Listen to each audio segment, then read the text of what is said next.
Il fut un temps où l'humanité brillait comme un millier de soleils, dominant les étoiles, façonnant des mondes à son image. Nous étions invincibles, ou du moins, nous le pensions. Mais nous avons oublié une vérité essentielle. Chaque lumière projette une part d'ombre, et dans cette ombre, nous avons semé les graines de notre propre destruction. Un jour, la lumière s'est éteinte. Une guerre totale, une technologie déchaînée devenue incontrôlable. Des factions ennemies par milliers. Nous avons créé des armes si puissantes qu'elles n'obéissaient plus qu'à elles-mêmes. Et dans le chaos, des milliards de morts.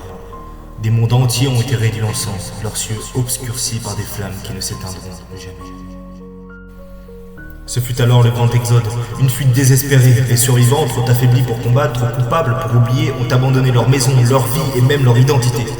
Ceux qui avaient autrefois dominé les étoiles sont devenus des nomades, errant parmi les ruines de leur propre grandeur. Mais l'humanité n'est pas faite pour abandonner. Dans ce vide, une lueur d'espoir est née. Un groupe s'est levé uni par une conviction inébranlable. Jamais plus. Jamais plus l'humanité ne connaîtra une telle chute. Jamais plus elle ne se tiendra au bord de l'oubli, sans combattre. Ils se sont alors appelés les gardiens de l'Exode. Ils ne sont pas des héros, ils ne cherchent ni gloire ni récompense. Ce sont les derniers protecteurs d'un idéal, les porteurs d'un héritage brisé. Chaque jour, ils se battent pour préserver ce qu'il reste de l'humanité. Leur mission ? Empêcher l'histoire de se répéter, protéger les fragments d'un passé oublié et préparer un futur où l'humanité pourra renaître, forte, unie et surtout libre. Mais cette mission a un prix. Ils ont sacrifié leur liberté pour devenir des boucliers, des armes et des juges. Ils vivent dans l'ombre, combattant des menaces que peu comprennent, prenant des décisions que personne ne devrait avoir à prendre. Certains les appellent des fanatiques, d'autres des martyrs. Mais eux se nomment simplement des survivants. Leur bataille ne se compte pas en victoire, mais en vie sauvée. Leur force ne vient pas de leur technologie, mais de leur foi. Foi en une humanité qui, malgré ses erreurs, mérite d'être sauvée. Malgré tout cela, ils savent que leur combat est sans fin. Mais ils continuent car ils croient qu'un jour, quelqu'un regardera les étoiles et verra autre chose que les cendres. Ils croient qu'un jour, l'humanité pourra à nouveau briller, sans ombre.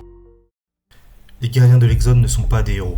Ils n'aspirent ni à la gloire ni à la reconnaissance. Leur mission est simple dans son énoncé, mais infiniment complexe dans son exécution. Préserver ce qu'il reste de l'humanité. Ils se battent contre les ténèbres, non pas pour eux-mêmes, mais pour les générations à venir. Ils protègent les faibles, éliminent les menaces, et reconstruisent un avenir fragile, un fragment à la fois. Mais cette mission ne se résume pas à des victoires militaires. Leur combat va au-delà du champ de bataille. Pour eux, la survie n'est pas suffisante. L'humanité doit renaître non pas comme elle l'était, mais meilleure. Une humanité capable de trouver l'équilibre entre la force et la sagesse, entre la technologie et l'instinct. Chaque décision qu'ils prennent, chaque vie qu'ils sauvent ou qu'ils sacrifient, est guidée par cette vision. Cependant, cette mission n'est pas sans coût. Pour protéger l'humanité, ils doivent souvent faire des choix que d'autres refuseraient d'imaginer. Détruire une colonie infectée pour éviter une pandémie, éradiquer une faction entière pour empêcher un conflit futur. Ils sont juges, bourreaux, mais aussi des protecteurs d'un idéal qu'ils savent fragile. Certains les appellent des fanatiques, d'autres des martyrs. Mais eux, ils le savent, ils se voient différemment. Ils ne cherchent pas à être compris. Ils cherchent seulement à tenir une ancienne promesse. Protéger la lumière, même au plus grand des sacrifices, même au prix de leurs âmes. Pour survivre dans cet univers hostile, les gardiens de l'Exode ne peuvent se contenter de leur foi ou même de leur discipline. Ils s'appuient sur des bastions dispersés aux confins des étoiles, des citadelles massives et imprenables.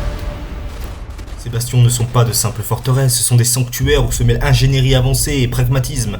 Chaque pièce, chaque mur, chaque machine a un but précis. L'efficacité est leur seule doctrine. C'est dans ces lieux que les recrues deviennent des gardiens. Elles y apprennent à manier les armes les plus sophistiquées, à déployer des stratégies complexes, mais aussi à comprendre l'histoire qu'elles portent sur les épaules.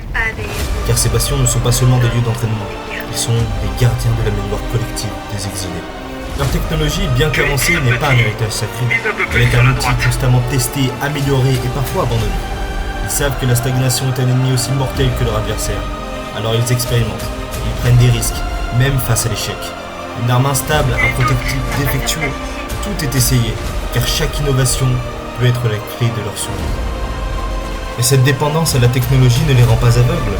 Ils savent que ces outils, aussi puissants soient-ils, ne suffisent pas. Ce qui les rend invincibles, ce n'est pas leur armement, c'est leur volonté de faire. Dans ces bastions, chaque outil, chaque drone, chaque pièce d'équipement n'est pas seulement une machine. C'est une promesse qui tiendra jusqu'au dernier gardien.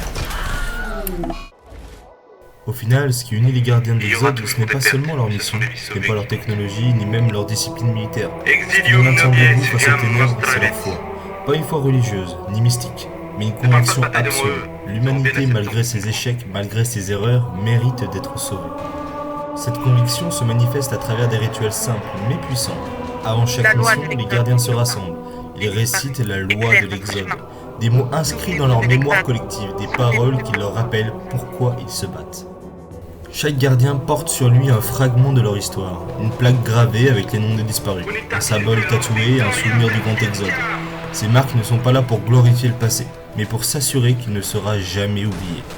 Mais cette foi a un prix, elle exige une cohésion totale, une unité indéflectible, car les gardiens savent que la division est le plus grand ennemi. Dans leur bastion, ils mangent ensemble, s'entraînent ensemble, et lorsqu'ils tombent ensemble.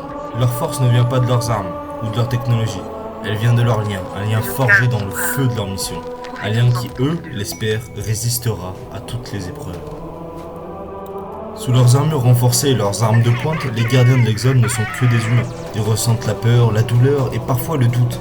Mais ce sont ces fragilités qui les rendent si puissants, car chaque faiblesse qu'ils surmontent forge leur détermination. Leur mission est un fardeau constant. Ils savent que chaque décision prise sur le champ de bataille peut coûter des vies. Sauver une colonie ou protéger un artefact, retarder l'ennemi ou risquer l'annihilation. Et ces choix les hantent bien plus que les blessures physiques qu'ils portent. Les sacrifices ne sont pas qu'une partie de leur vie, ils sont leur vie. Chaque gardien sait qu'il peut être le prochain à tomber. Et pourtant, aucun ne recule.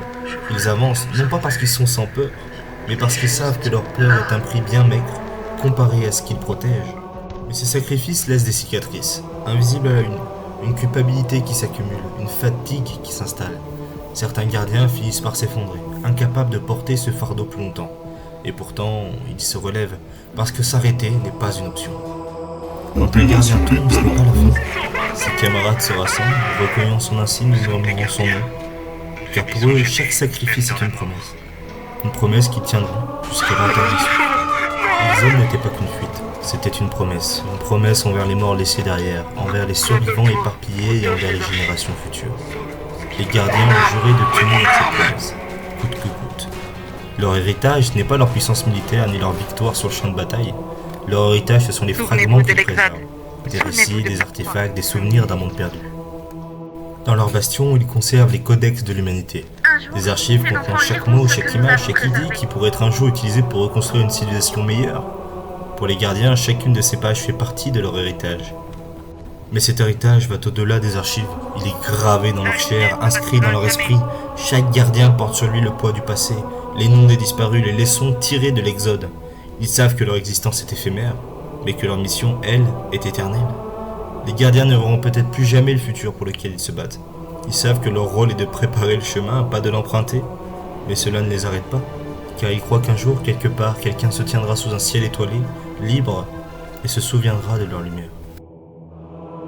Ils ne sont décidément pas des héros, ils ne cherchent aucune forme de reconnaissance, ils sont les gardiens de l'Exode, derniers protecteurs d'un idéal fragile et pourtant indestructible.